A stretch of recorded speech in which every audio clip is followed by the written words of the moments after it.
Hello, good morning, good afternoon, good evening. I'd like to welcome you to this ODI webinar. We have some numbers trickling in, so I'm not going to jump in too quickly. I'll give it about 20 seconds. But perhaps just to briefly introduce myself, my name is Nalima Goldrajani, and I'm a senior research fellow at ODI, a global affairs think tank that is very much focused on the ability to take research and allow it to act on injustice and inequality. My own research straddles the intersection of development finance and bilateral donors and donor governance and donor architecture and donor behavior. And for this reason, I'm thrilled to be able to welcome you to this seminar. The seminar today, as you would have seen, has the topic of the unintended effects of foreign aid. Should donors avoid them, accept them, or act on them? So I'm thrilled because I get to moderate this discussion on a fantastic new book by Dirk-Jan Kok, who is the Chief Science Officer at the Dutch Ministry of Foreign Affairs. And the book has the title Foreign Aid and Its Unintended Consequences. I also get to welcome two stellar, high-powered female discussants with a wealth of experience observing and working inside some of these bodies to really unpack Dirk-Jan's findings and what they really mean for the way Northern agencies conduct their business and their future as well. So I'd like to also present Christina Bayingana, who is the head of internal evaluation at INABEL, the Belgian Development Agency, and Geshe Koruri Sabina, associate professor at the University of Witwatersrand. A warm welcome to you all. Thank you so much for joining us for the next hour. So I'm just going to dive right in, and I'm going to start with Dirk-Jan. Dirk-Jan, your book touches on a lot of pain points that the development system is currently facing. You talk about the backlash against aid, where aid is now seen as exploitation, as the exercise of white privilege, as a way to indoctrinate foreign values, for example, gender norms into areas where those norms may be contested. You also raised some really interesting questions about bureaucratic tolerance for risk, for example, the risk of corruption. You, for me, raised some questions about whether aid's ambition should be limited to do no harm. And if so, has the geopolitical competition with China already been lost, if that is the ambition that we have? And I think, lastly, questions about localization, how we localize the aid provision without cementing the privileges of large intermediate organizations or increase local administrative burdens. So this book is relevant for a topic that we're doing work on at ODI that's really thinking about what the modern 21st century donor that increasingly operates in this kind of world where aid is contested, where these side effects are increasingly acknowledged. What should the industry be doing? How should it be operating? And I just want to say, if that anyone is interested in this work, we have a slew of forthcoming events and publications. And please contact our program manager, and his email will be put in the chat right now. So, Dirk-Jan, your book is a breath of fresh air, drawing attention to these unintended effects, which you define as the consequences of an action that differ from the consequence it was aimed for when starting it. You admit that these unintended effects are mainly negative, but not all. And you talk about the fact that if anyone is looking for a dead aid book, this is not it. And I concur. This book is really about possibilities and plausibilities for reform of the aid endeavor, one where there is no managerial fix. So, Dirk-Jan, I'd like to start by asking you, what was your motivation for writing the book? And finally, were your employers supportive of the endeavor, given you also work in the context of a development agency? Thanks, Nilima, for having me. And so I think the motivation, or maybe the inspiration is a better word, was actually a class that I was teaching in the Democratic Republic of Congo, where I was a professor at the University of Kinshasa. And I was teaching this course, International Development Cooperation. And after 10 sessions, I asked my students, well, in the end, And do you think that this international cooperation is it helping or hindering the DRC? And one student wrote her hand and said, "Yes, definitely, it's working." And I asked her, "So, but how is it then working? Do you think?" And she said, "Well, my cousin is working for an international NGO, Caritas, and he has been paying my tuition fees in high school and at university. And thanks to my studies, I now have an internship at the bank." And I will be once I've graduated, I can continue with a real job there. And without the financial support from my cousin, this would never have worked. So yes, aid is working.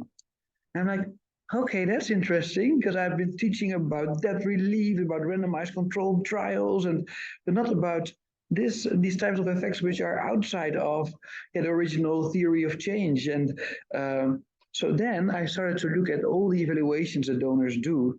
And then I saw that in the terms of reference, we always ask them, yeah, please look at unintended effects. But then if I was looking at the research reports themselves, I hardly saw any mention of them. So that's why I said, okay, maybe we should give all those evaluators research a hand by developing a typology. And that's what I've been trying to do. Oh, and your second question is how my ministry reacted, right, to it. So yeah, we'll find out. We'll find out. Now, I haven't been back since I started to present the book, but they know I was working on it. And as a matter of fact, they have been granting me 1 day a week of to do this research, which took about 6 years. So this is also one of my recommendations, to really support this type of more independent research by people who are actually practitioners themselves, because yeah, we can learn a lot from that, I think. Great. Well, it's good to hear that they were so supportive to even give you the time to be able to work on this book. Now, I mean, in the book, you bust a lot of myths around unintended effects. You say that these effects can be anticipated, they are avoidable, they're often exaggerated, they can be positive, and they can be subjective. So can you tell us a bit more about the framework for thinking about these different kinds of unintended side effects and why and how they're generated in the first place? Yes, indeed. So in the end, I come up with 10 main unintended effects, some kind of checklist that whether you're a planner or you're a policymaker or an evaluator, yeah, you can just have a look at whether they are relevant for the program that you are supporting. And yeah, the time is too short to go through all 10 of them, but I think what's relevant to know is that some are quite well known and are being acted upon, and others are really little known and little acted upon. So let me maybe, for instance, focus on the backlash effects. The backlash effects, you alluded to those already in your introduction. It is that, there is a counter reaction in the countries where aid is active by populations, by leaders against aid intervention. So, for instance, we have seen that with the Ebola response, quite some Ebola clinics were being burned down. And many of the aid actors were so surprised by that because, I mean, this is a good thing, right? Ebola treatment centers. But for many local population, they felt like, hey, what are those people in big white costumes doing? And hey, this looks a lot like in the past when they were testing medicines on us without our consent. And maybe it's them actually bringing the Ebola. So this is just one example of how historical legacies still play a big role in how aid is being viewed, and that we should find ways of addressing that. Great. So, I mean, following on from that, what would be your key recommendations for how donors and the donor community should deal with these effects, if they're historically kind of contingent, or what should be the strategy they should be thinking about? So I think I have one overarching suggestion, and I'm going to speak a bit louder. I hear that that's the request, and then three more practical things. So the overarching suggestion would be to actually don't engage or pretend to be in development if you're not really engaged in development issues. So if your real aim is to win some geopolitical allies or to stop migration, well, don't pretend that you're doing international development, because it's those double agendas that create a lot of the resentment, I think, and create a lot of the side effects. And also, we turn a blind eye, or donors turn a blind eye to those side effects if they are more into it for the geopolitical games. So yeah, that's I think the overarching comment. Then the three more specific ones, if you allow me, are that I think that as the donor should really promote much more collective action to address sector-wide negative side effects. For instance, sexual exploitation and abuse by aid workers. But secondly, I think they should really focus much more on stimulating adaptive programming and locally led development. And lastly, I think it's very important that we focus much more on open communication and empowering communication instead of communication which leads to more marginalization. So these are some of the things that I would like to kick off with.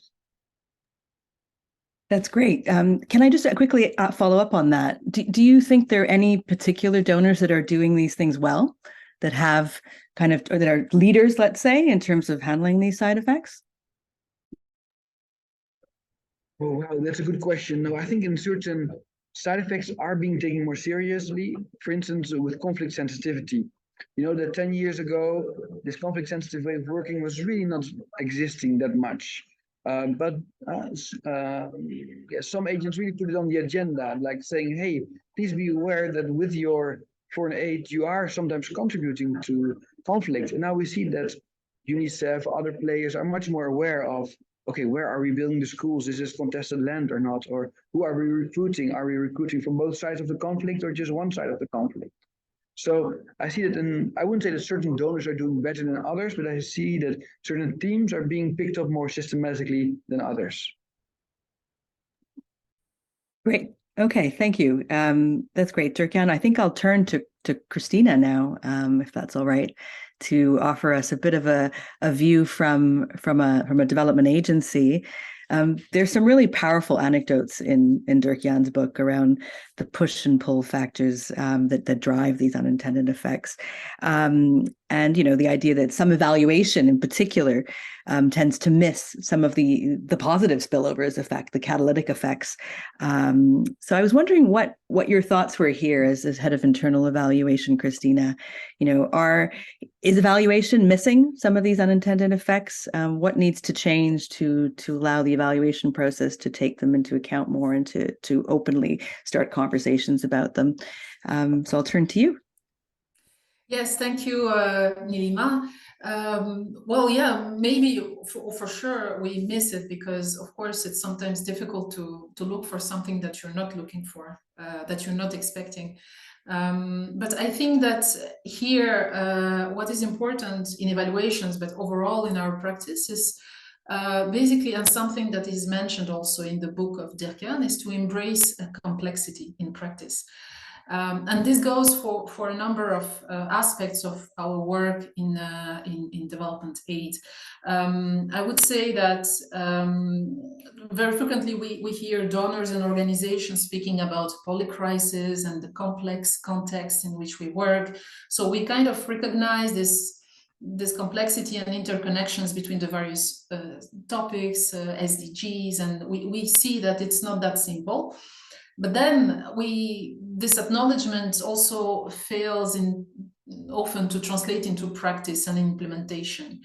And so it's really important that somehow we walk the talk when we speak about the complex context in which we work, and we include that in our processes, in our work.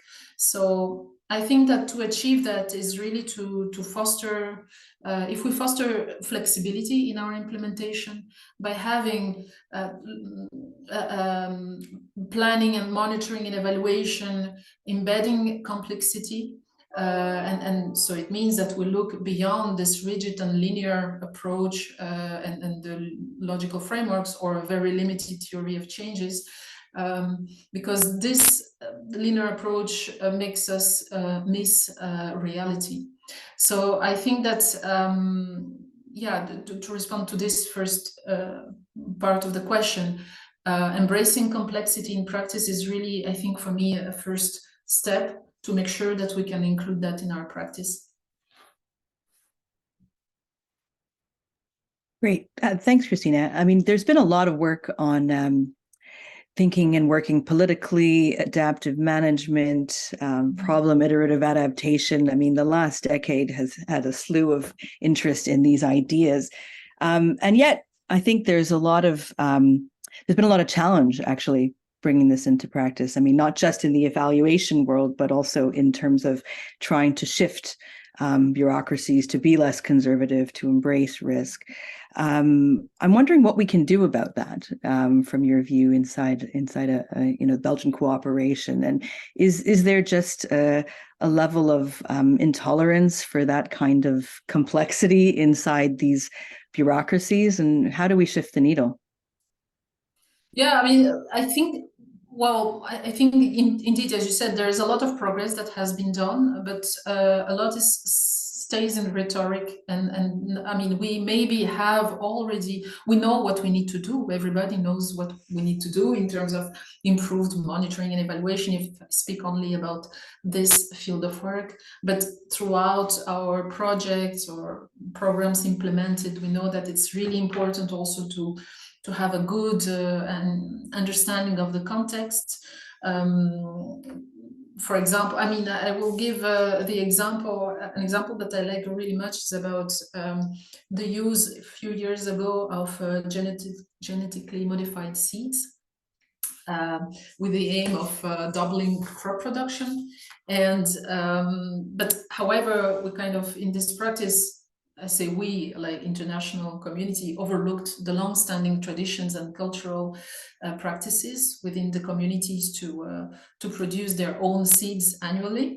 And although these practices really contributed to local resilience against climate change, against other challenges, but also had a significant value and interpretation in the cultures and for the environment. So if we might have conducted some research and looking more in depth into understanding the local context and traditions and cultures existing, we could have averted a number of potential disasters. So maybe taking time also to understand very well the context in which we work with the local community, allowing more local ownership. That's a first part of what could be done. And this is responding to this aspects of complexity. And then the second aspect I would like to emphasize is to give learning a central place in decision making. So learning, it's true, we can speak about adaptive management, flexibility in our actions, but learning is really changing the balance that we put on learning and accountability is also important to take into account, because historically our donors were mostly expecting reports that are going primarily focused on accountability. And now we see this paradigm shifting, and I'm quite happy to see that also happening in the Belgian development cooperation, where there is a strong interest of our main donor for learning. And this means that we need to go a bit further and learning from our mistakes. So it's not always easy to learn from mistakes because it means accepting that failure is possible and that we can learn more from failure than from successes. So here I see that evaluations, for example, can be promoted as tools for learning, but not only promoted as tools, but also it's also here about the use of evaluation to adapt our strategies. This is also an important aspect.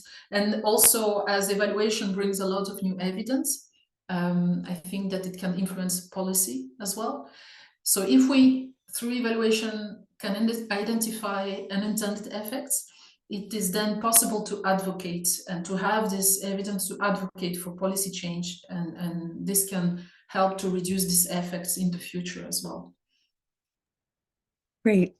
Just a last follow-up for you, Christina, which is, we're living in a political climate at the moment where there are very polarized views on aid. Learning from failure can actually be weaponized by those who maybe have, anti-aid views. In the UK context, the media, watches these mistakes and then reports on them quite heavily. I was wondering how you square that kind of desire for honesty and openness and learning from failure with the reality that their weaponization of these mistakes is really quite possible in today's climate. It's not that easy because just internally already it's a change of culture and a change of mindset as well. So in Enable, we are in we try to practice and to work in a collaborative governance, meaning that we want also to introduce a very, I would say, authentic relating in the way we're working with each other. So this gives us a space to be able to speak also openly internally about our failures. But I think it's an entire change process that goes through different steps. It's not only within the organization, it's within the organization. And then we need to include also our donors and making sure that they have the same view as we about openness, about all the lessons learned. I don't think that this is a process that can happen in one day. It takes a long time and to change basically our mindsets. And I think it's by doing it, we can show actually that it has something positive to bring also to improve our actions in the future.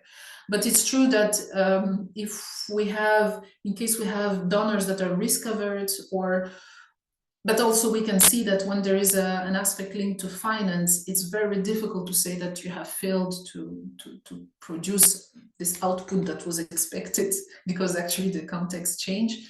It's not that obvious. So I don't know if any other people have any ideas about that, but for us, it's really a change that will take some time. But I'm glad to see that this dynamic exists, and we try to have this at least internally to start with and before going outside. Great. Thanks, Christina. Geshe, I'm going to turn to you now and bring you in here. You have worked on urban planning and governance for many, many years, and I assume seen firsthand some of these side effects. How do you see them play out in operational contexts in South Africa or elsewhere you've worked? And how do you feel about Dirk-Jan's framework for thinking about them? Thank you so much, Nilima. And I really want to actually thank Dirk for this book. I think it's really exciting in particular because I think it's the tip of the iceberg. I feel that what Dirk is helpfully unearthing and also beginning to analyze, and I like the anecdote he began with, are these unknown stories and what they might mean for our understanding in a very sort of empirical way about development. But I think it is yet to get to even the untold stories. And so probably there'll be many, many years of more work in this, Dirk, and well done for this. Maybe just a couple of comments. I giggled a little bit when he made the point about double agendas creating resentment, and the fact that we have actors in this space who are really doing multiple things, which often has led me to question whether development in that way or done in that way is an agenda, as we seem to be referring to it, or merely an instrument or tool. Very vivid in my mind is an experience of one of our development partners from the north, shifting priorities midstream. So literally stopping an area of work, which is probably one of these never-ending areas of work, because they'd now done 5 years on it and the new government had new priorities for international relations, and therefore we are no longer doing that. We are now doing this. And it's not one, they're not the only one. We had several examples of these in very major ways. So I'm not talking about small side programs. I'm talking about major focus areas of work, as big as in some cases the education system, or dealing with issues of safety. So some of these really big issues are just completely shifting to say, okay, it's all climate change now. Okay, it's all something else now. And that really speaks to what is one really doing and what's the degree of honesty around that. So I think this instrumentalization of development and development aid is a very real thing, which probably leads me, and I'll frame it as a question because Dirk might have a response to it, but is the extent to which the book looks quite objectively at the question of power and the analysis of power. because I think this underlies this question I ask, is it an agenda, and whose agenda, what's at stake for whom? And what's the role of the asymmetrical power relations in that, in even trying to shift it?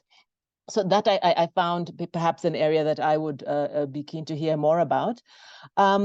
I appreciated also, I think, in the way you frame your question, from a global South perspective, this kind of work is always interesting because often we are the target as the needy and deficient, obviously, of aid for various reasons. I'm kind of joking, saying it that way. But it does lend itself, though, to that idea that any help is good help. And I appreciate the book picking up on that. So this idea that do no harm perhaps is an important, actually, concept to hold on to. So the question I would raise with that is, and I completely agree with it, actually, to the extent that I've been part of programs where people's attitude, I would say it's not even just a myth. I think it's even a paradigm or mental model that when people are needy, any help is good help, and you have a lot of leeway to make a lot of mistakes because you're helping and helping people to death at that. So I appreciate the sentiment for it. The question is how to ensure, and I think the book does actually refer to this, and Dirk did in his intro, this being used to abdicate then the responsibility for dealing with the messiness and the many accountabilities actually that have to be held in this space. So we acknowledge it, but to what extent does work like this, what's the duty on work like this to make sure that that isn't the easy response, that, okay, because we don't fully understand and we're being challenged, let's just do less. And so I'm keen to hear how Dirk has responded to some of those issues. And then maybe just a third and final point. One of my favorite bits of this book, in sort of scanning through it, was the call made to look at things differently, to use a wider lens and to use these broader conceptualizations of well-being. For me, this is very crucial to decolonizing. And I think part of that has to go with how we build better soft infrastructure for the aid system. When I say soft infrastructure, I mean how we challenge some of those hierarchical bureaucracies and encourage the transversality that allows for different power relations. How do we talk about trust? How do we have more open feedback loops? Dirk calls a lot for communication and communicating differently, but there are many reasons why we don't communicate differently, and a lot of it has to do with those hierarchies. How do we build social capital? Less bureaucracy, more developmental. How do we think about empowerment as something that's actually both a means and an end? So I really liked that part of the book, but I guess maybe their thoughts about how do we build better soft infrastructure in the system. Great. Thank Geshe for that. I mean, the soft infrastructure point is very, the term, it captivates me, actually. And I think there are likely some serious challenges. And that is why I asked Dirk-Jan initially to talk about some of the successes that he's seen potentially, because I think they're probably few and far between and very isolated. And I hope that some more openness and honesty and dialogue, we can celebrate those successes as well as examples that then others can learn from and use, because I do think it needs courage at some level to be able to do this well. Great. Okay, so what I'd like to do now is we have a couple of questions coming in, but I'm also mindful that the panelists themselves probably have a few things they want to engage with. So let's give the questions a minute or two, and maybe let me open it up to the three panelists. Dirk-Jan, maybe you want to respond directly, given I guess she had a question directly for you, and then happy to open it up for a few minutes, and then we'll start with the questions. Okay, excellent. Yeah, I'm glad to see already some questions coming in. So please continue with that. But yeah, Geshe, to the issue of power, I think it's a very relevant point, because there's really this relationship between unintended effects and power, and are they taken into consideration or not? So let me just give the example of food aid. So food aid in the 1980s and 90s, we already knew that actually this was not helping so much many of the developing countries. It was actually hurting many farmers. But there was a big lobby in the Netherlands, in Canada, in the US to continue with this food aid, because it was a way for them to get rid of their surpluses, the agricultural surpluses. It was only when local farmers started to organize together with international NGOs, showing that actually there were so many side effects of this food aid. And if you really want to do something about hunger and local production capacity, you should purchase more food locally and strengthen that. So when civil society started to organize and started to mobilize people and showing like, hey, this is actually going on, then big players like World Food Program, started to feel the pressure that they actually needed to change that system. So indeed, I think that power relations should be central in understanding them to if you effectively want to deal with side effects. And then if you do that, then change can happen.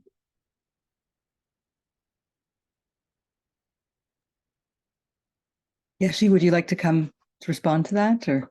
No, I completely agree. And for me, and I love this example because what it demonstrates, and I don't know what period of time it took for that kind of organizing and advocacy to happen.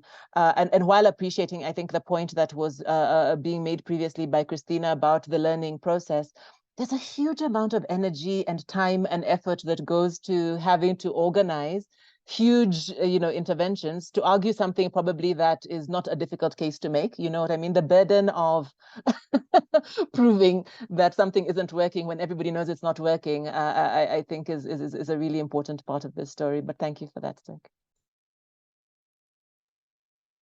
Great. Christina, anything to add? No? Okay. So what I'm going to do is I'm going to start with a couple of the questions that have come in, and please feel free to send more through.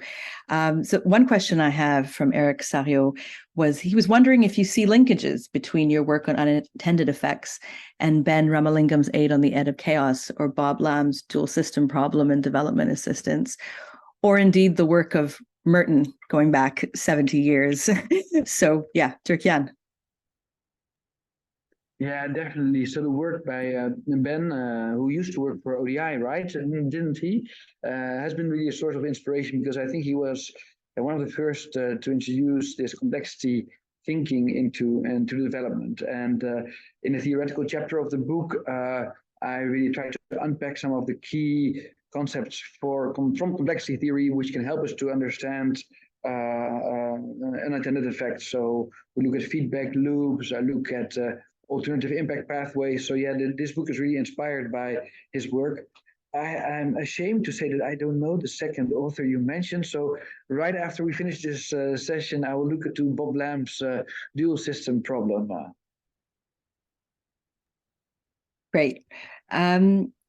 So second question, and maybe Christina, I'll turn this one to you. Would it encourage learning? It's from Kasamaiji Valimaki. Would it encourage learning and add a touch of reality if all official aid donors were mandated to report on at least one failure annually? Yeah, well, that's an interesting proposal. I think that it's interesting to look at something like that. Although here, I mean, what I think we need in the first instance is really this safe space to allow discussion and exchange, so that there is no shame and blame about a failure, because I mean it happens, and the fact that we're learning about failure can help us to improve. So this needs to be also understood this way. So safe spaces for sure.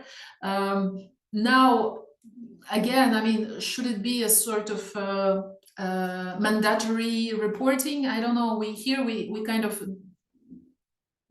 will maybe miss the point of actually learning together as donors with actors who are implementing. So and beyond only donors, I think that, I mean, we speak about donors, but aid donors, but actually the learning needs to happen between, if I take the example of bilateral cooperation between two countries, Belgium with another country with whom we work and who is our partner. The learning needs to happen between these two countries, between the different stakeholders, because we're never involved in a program without our partners, and it's important that this is discussed at this level as well. Yeah, so that's what I can say. But I think it's a really interesting idea to bring this kind of indicator also at the level of donors. Maybe something for the DAC peer review, potentially, so that it's, there's collective protection in numbers by admitting that. Already at the level of an organization, if I take the example of Enable, it could be an interesting exercise to say, okay, managers on the, in the different projects and in countries, try to identify at least one failure annually, I don't know, but at least one failure that we can have a specific moment with which is a safe space to discuss a failure. And we can have the context of the best failure ever. I mean, just to help discussing it and to help breaking the taboo about failures. Okay, great. We then have a comment about some of the sources of resistance to operationalizing these ideas.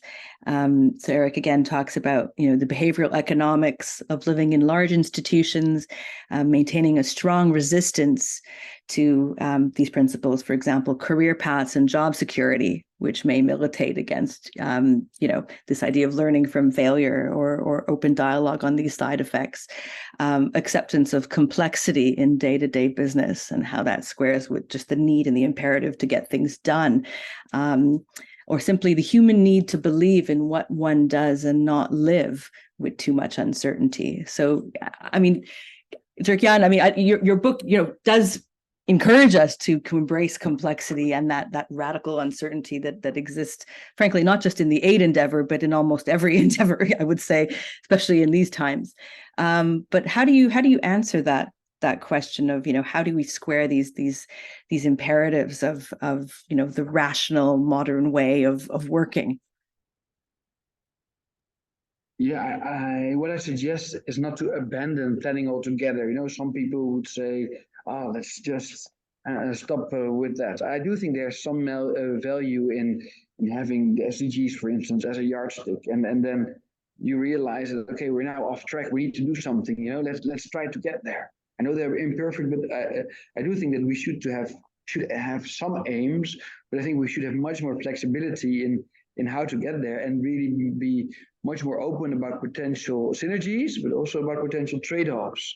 And I think that's what we often now don't do, that people are just working in their own silo and trying to count the results they achieve in their little thematic area, whereas there are so many synergies that we need to take into consideration. Yeah. And then a tongue-in-cheek comment here, which is, Geshe, please go ahead and then I'll.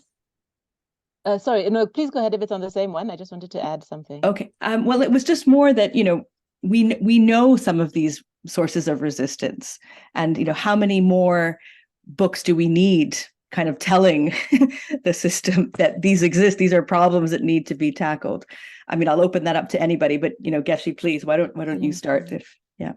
No, and actually what I wanted to add is that I also want to not necessarily challenge, but broaden this particular comment, because in recent work we were doing where we were actually studying some of the trends and developments in aid in Africa just after COVID, I was really surprised at the difference between what development individuals, so individuals in the development system seem to say and know, and many of them were very critical actually, versus what the development institutions do, the development aid institutions do. And so I think that perhaps putting it down to the behavior of individuals versus perhaps the dynamics of institutions might miss the point that, in fact, I think the resistance isn't always from the people in the system, or at least not from all of them. In fact, I was very impressed in many of the organizations we spoke to at really how internally critical people were. What of course then stands to question is how is it then that they continue to be or to find themselves in systems that don't actually want to change in spite of better evidence internally? Yeah, I couldn't agree more with that, Geshe. Any other thoughts on that? Institutions versus individuals? I mean, all I can say is that in the kind of Western democratic systems, these institutions are essentially, holding themselves accountable to parliament and taxpayers. And there's a sense in which, the taxpayer demands the kind of complexity, the safeguards, the due diligence process that essentially stymies some of the desires for more progressive change. But yeah, I don't know if that's a satisfactory answer. It's a political constraint, perhaps, more than anything else. Yeah. Sorry, if I can add, just I think, but on the other hand, we are part of the system and agent of change as well. So, and it doesn't mean that the change will happen suddenly or very quickly, but I think that we have tools also through the practice, by knowing the context, by working in this sector. We can influence, we can try to find ways to influence as well, the institutions as individuals, collectively. So because we are part of the system, I think we can also help the system overall to change by changing our practices as well. Yeah, and there's a really concrete suggestion in the comments from Catherine Brain about why is this not actually being discussed in the context of the pitch for increased capital for the IFIs, for example, right? So in the context of trying to reform the international financial system and obtain more capital, why are we not actually talking about some of these institutional constraints that that prevent us from kind of really engaging with these side effects? Great. So I'll move on. So Mike Millward has a question here about corruption, a key aspect of skepticism towards aid, which, as you say, can be weaponized by anti-aid groups, are examples of corruption where aid funding is siphoned off by government officials or other actors. Aid agencies need to showcase the controls and processes they adopt to ensure that funding goes to the intended beneficiaries and mitigate the risk of funds going astray. So this is very pertinent to this conversation about institutions. Durkan, you have a whole chapter on corruption and how to, and you talk about calculated risk taking.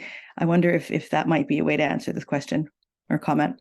Yeah, so I think what we should not do is stop challenging our own mistakes or stop learning because others might exploit the mistakes. You know, I think the mistakes, the side effects only become bigger and bigger if you don't investigate them and if you don't try to improve them. And then you get those big scandals, like we have seen in the aid industry, right? So better be open, try to research it. For instance, the issue of corruption, you know, and I think it also links, and if you allow me, with the comment of Catherine Bain on the geopolitical interests, because we see, especially once the aid becomes very geopolitical, corruption side effects of aid increases. Because, you know, we know that a country is corrupt or government is corrupt, but we're funding it anyway because we think, oh, it's a geopolitical friend, you know. So I think that if we want to address this issue of the geopolitization of aid head on, we should show that that in the end, all our countries benefit if other countries are stable, are democratic, are live in prosperity. So that, and if you want the development agenda to succeed, you need to steer towards this long-term agenda with less corruption, with more democratic governance. So I think we need to really engage with those who want to instrumentalize aid for geopolitical concerns and explain to them that this might help you in the short term a little bit, but in the long term, there will be so many negative effects. You can destabilize entire regions. So please don't go down that way. And if you want to support the population in those countries, those geopolitical allied countries, you can maybe find other ways to work directly with civil society groups or CBOs, but you don't have to work through the government if you want to support the population. So this is, I think, how I would take that issue on that Catherine is raising. Any other thoughts on this, Geshe, Christina? Corruption. Yes, I can add also that even by working with the government, you can have a number of modalities and approaches to work with the government without and ensuring that these risks of fraud and corruptions are taken into account in the practice. By, I mean, organizations like all development agencies have a specific audit office or an independent office that looks into these questions and address it in making sure to prevent it, but also to respond in case it happens and to have a transparency about that. So I'm afraid that sometimes with something maybe small, it can become a full word and a disaster for an organization when it goes into news and it comes through social media. But I think we need to keep the heads cool in terms of how to react to that. It doesn't mean I agree with Durkan that it's not because we are afraid or we want to avoid fraud and corruption that we need to block ourselves in the way we are working. If we block ourselves, well, then better maybe not just staying at home and not doing anything. So in this case, so I think that there are preventive measures and response measures as well. Possibly the development aid is one of the sectors that is the best controlled with a number of evaluations that exist that you won't find in any ministries at the same extent in all the Western countries. So, yeah. It's a high bar often. Yes, agreed. We have a question from someone named Zakir, I believe, who talks about how a lot of issues raised might be resolved if local community were integrated into policy plans and actions as a stakeholder, not just the beneficiary only. Now, there's a lot of momentum behind the localization agenda. Geshe, I'd like to bring you in here, perhaps, and is it this panacea that that this question suggests it might be? So panacea, I would say no, because the same hierarchies and the same side effects and the same issues can obviously reside in local institutions and local actors. So I think sometimes we are a little bit starry-eyed about talking about communities, for example, in this way, as though they are therefore benevolent and good, and they all agree on something and they will show you the path. But I doubt the commentator meant it in that sort of simplistic way. I think it is the way to go. And the book, I think, does make this point. I really couldn't agree more that one of the most important things that one can do, and there's a comment later about culture, is to really understand that these things are highly contextual. Now, there is a tendency I suppose, in the aid system, but I think in many development systems, to want to generalize and to seek to standardize and to find approaches that work for everybody, the one size fits all. But I think that's one of the areas where the best thing you can do is work locally, because then the local nuance is at the table. It may not be neat, it may not be easy to work with, it may add a price tag or maybe save something on cost if it's perhaps removing other intermediaries. But I do think that it's a necessary but not necessarily easy intervention that absolutely has to be made into the space. I think even on the point we were just discussing, I'm sometimes very leery of the conversations about controls and processes to address corruption as being the absolute thing that aid must do, because we have similar challenges locally, where if we spend our time ensuring that the Auditor General thinks that everything is perfect, very soon, if you go down that line, the easiest thing, as Christina said, is to do nothing, because if you do nothing, you will be clean. And very often the issues we will find local actors, whether it's local governments or other actors, actually being found out about are not always the corruption issues that are no doubt there. Often they're really common sense things people are doing to try and make things work, trying to be agile, trying to be responsive. Now that's a finding. Now we have to, audit this issue and spend a lot of time trying to prove that it wasn't corruption. I think we have to address corruption, but if you're trying to do development and take the time to understand that it's messy and there has to be some ability to be a bit relational about it. Local actors are incredibly important. Great. Thanks, Geshe. There's several questions. I'm not going to be able to go through all of them. So I'm just going to go to the ones where I see several thumbs up and just try and quickly make sure we've tried to answer them, because there seems to be some popular interest in them. So this question that Catherine again raises around why we agree aid shouldn't be confused with foreign policy and migration policy, current geopolitics makes that really unlikely. And given it's unlikely, can you make some suggestions for how to protect genuine aid agendas? So Dirk-Jan, I don't know if you have. Yeah, so I think that I tried to start to answer. You did, yeah. By explaining that we should explain to those who want to geopoliticize aid to really look at the long-term effects of that approach and how it can really create havoc in countries. Picking a bit on this point, and the point on localization, I think we often forget how important the localization of research is actually, because what I see that many of the unintended effects that we describe in this book are already known locally, but they often don't filter up because how the aid system is working. We have those consultants flying in for 2 weeks, doing their assessment of the program, and then all those underlying issues that local researchers would have found out already if they would have just been put in the position a long time ago, remain in the dark. So yes, I like the localization of aid, but let's also do the localization of research, having long-term research observancies who can really monitor the side effects, positive and negative, of aid. And then we can filter that up and also show that to those who want to geopoliticize aid, like, hey, but this is actually happening on the ground if you're doing that. Yeah, I mean, I love the metaphor in your book that you sort of use to describe this. You talk about the slow food movement and how the system should draw some inspiration from that. And I guess the question is, how feasible is that, right? In the context where China's speed, its ability to engage is seen as one of its advantages in the kind of development space. So yeah, I think the slow movement metaphor is a great one, but I guess is it fit for purpose in the current context? Well, I think what we have seen with some of the African countries or communities which have engaged with the Chinese fast aid are now seeing the consequences of that, right? That those roads are crumbling. So I do think that there are some side effects to going very fast, and we see that.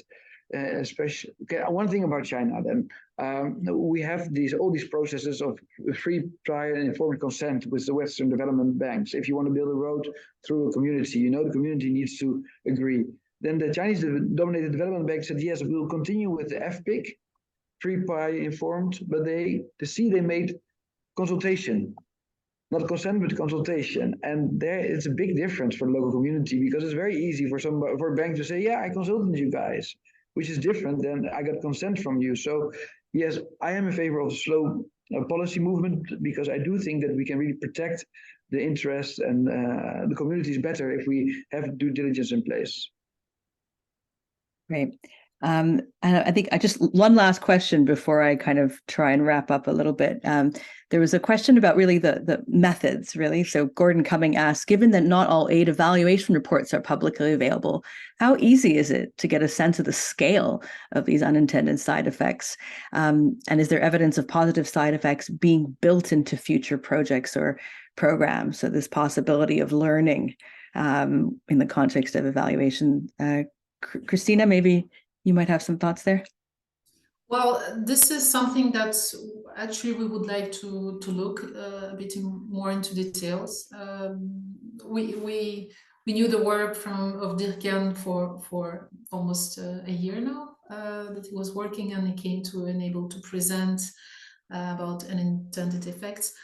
And I mean, the idea is to ignore that it exists. We are not sure that in our evaluation reports, it's not that we're not sure, we know that it's not present in all evaluation reports, that there is a fine, refined analysis of unintended effects of each project.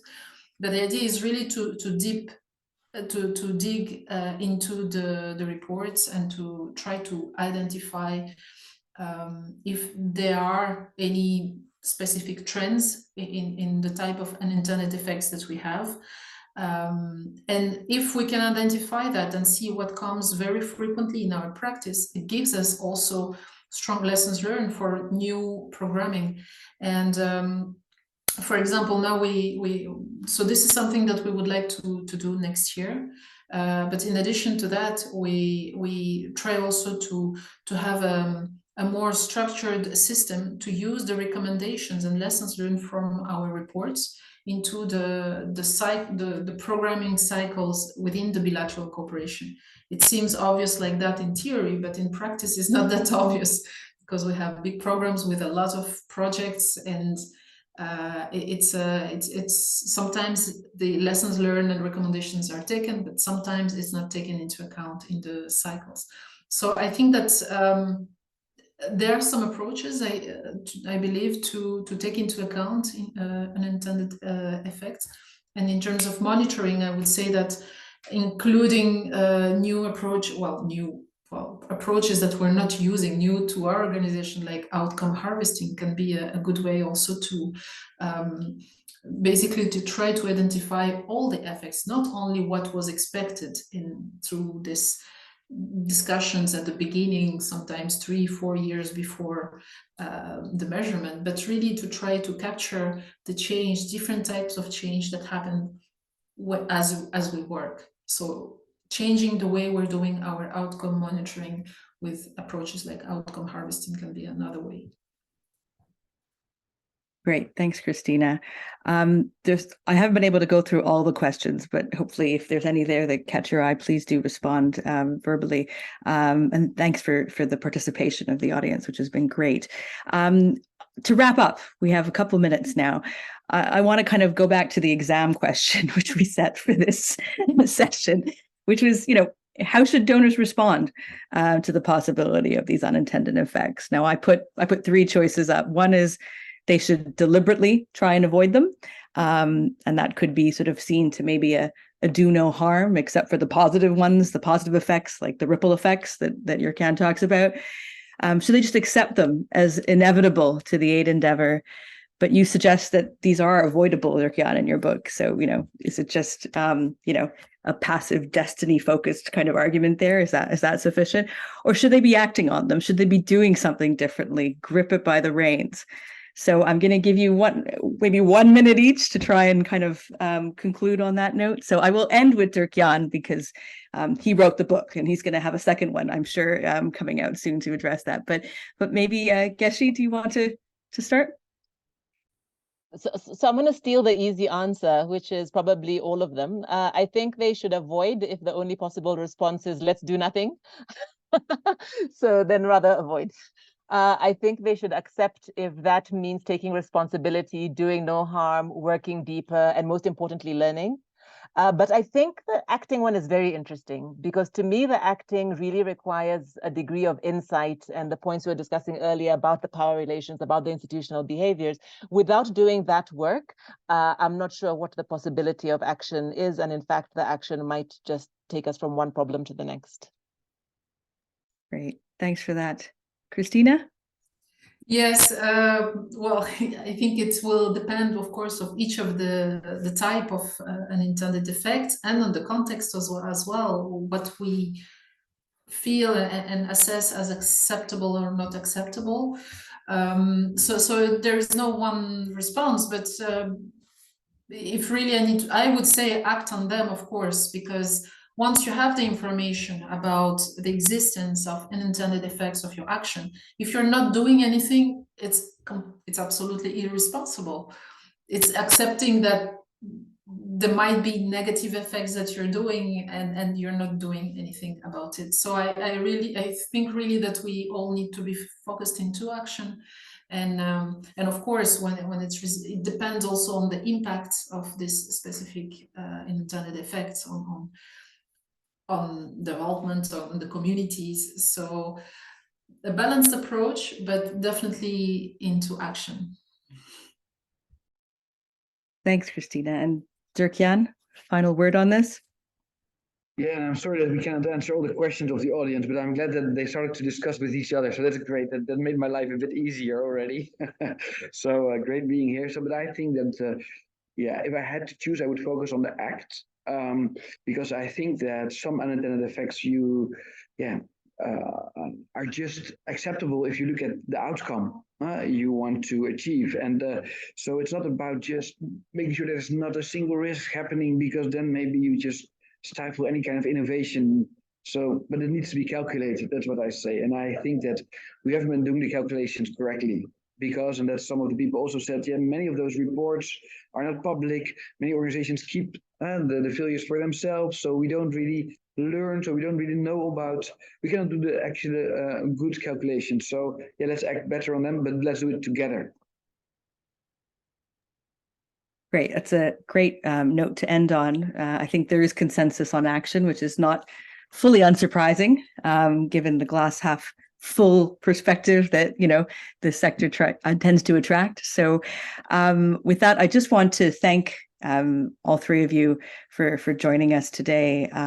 Really a big pleasure on my part to invite you to join this webinar, and to thank the audience as well for their engagement and a great set of questions. Apologies for not being able to bring all of those voices on to the panel, but I hope there can be an ongoing dialogue and debate. Certainly ODI is hoping to host several webinars relating to the role that aid and donors play in a world where we're trying to get well beyond traditional forms of development assistance.